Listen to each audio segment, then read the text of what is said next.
ఆయన ఎందుకు చేశాడో నిన్ను, ఆ పని నీ ద్వారా జరిగిందాకా, ఆ రోజు వచ్చిందాకా ఓపిక పట్టు.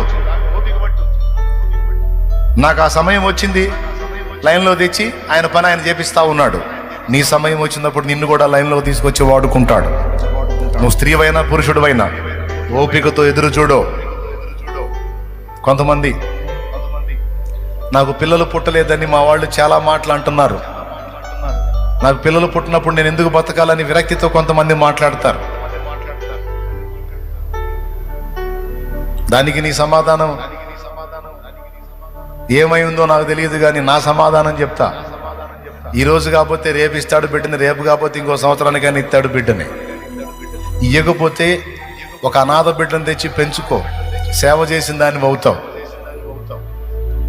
ఒక అనాథ బిడ్డను తెచ్చి పెంచుకో, సేవ చేసిన దాన్ని అవుతావు, సేవ చేసినోడు అవుతావు.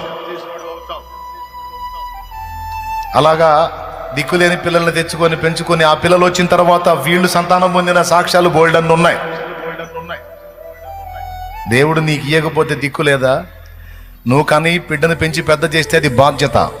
ఎవరో తల్లి కన్నా బిడ్డను తీసుకొచ్చి నువ్వు పెంచి పెద్ద చేస్తే అది సేవ. దేనికి బహుమానం ఉందో తెలుసా? నువ్వు కానీ పెద్ద చేసి నువ్వు పెంచి పెద్ద చేసిన నీ బిడ్డకి బహుమానం ఉండదు. కానీ ఎవరో కన్న తల్లి బిడ్డను తీసుకొచ్చి నువ్వు పెంచి పెద్ద చేసి రెక్కలు తీసుకొచ్చి మన్నన చేస్తే దానికి నీకు సేవ చేసిన తాలూకు బహుమానం వచ్చింది. దానికి చావాలనుకోవటం ఎందుకు? దానికి జీవితం మీద రక్త బుట్టే అంతగా ఏడవటం ఎందుకు?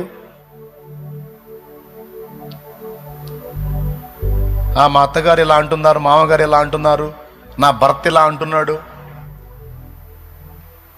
అంటే నువ్వు పిల్లల్ని కనేటట్టు అయితేనే వాళ్ళు నిన్ను ప్రేమించేటట్ట, లేకపోతే నిన్ను ద్వేషించేటట్ట.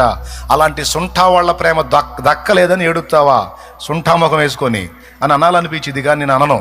దేవునికి స్తోత్రం.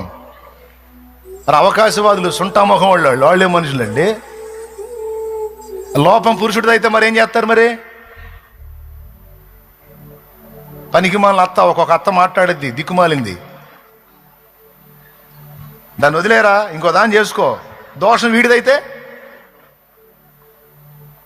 వీడిదైతే వీళ్ళలో లోపం ఉంటే అప్పుడు ఆమెకి చేసిద్దా ఇంకొకటి తెచ్చి? చెప్పు తీసుకొని కొట్టాలనిపించింది, కానీ నేను కొట్టకూడదు కాబట్టి వదిలేస్తున్నాను. దేవునికి స్తోత్రం. మాట్లాడేటప్పుడు చూసుకొని మాట్లాడాలి.